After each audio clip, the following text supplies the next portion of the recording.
Hello and welcome to this Virtofy tutorial. My name is Andre Weinhold and I like to show you how to manage your POVs inside Unity with the Virtofy for Unity plugin. First, we like to create a new POV by doing a right click into the hierarchy window, clicking on Virtofy and add POV, which stands for point of view. Now a POV is created and you see a nice POV preview window at the right bottom. I can drag the POV around like a normal object. I can also rotate a POV and so on.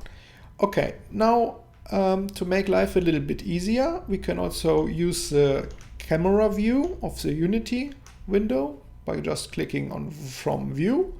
And you see the POV is directly placed at the last known camera position from Unity. To ground it, you can just click the to ground button and everything should just work. Next, we would like to see the POV in action inside the app. Just go on build and run to refresh everything. Okay, so app gets started. And we are in here looking directly at the red sphere. So now let's add some more POVs to the scene by just copy and paste them and say, okay, want to have it here.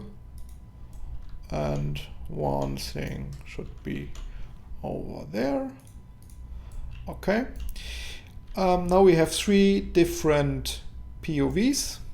And now let's say this one will be the red. Give them some titles. You can do this in the inspector here. Just write in red, or you can also just rename the POV inside here.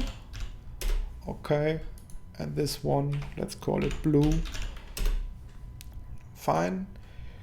Go to build and run again. Take a look in the app.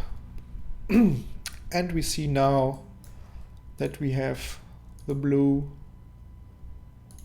red and yellow POVs. I hope you enjoyed this. Thank you for watching. Bye bye.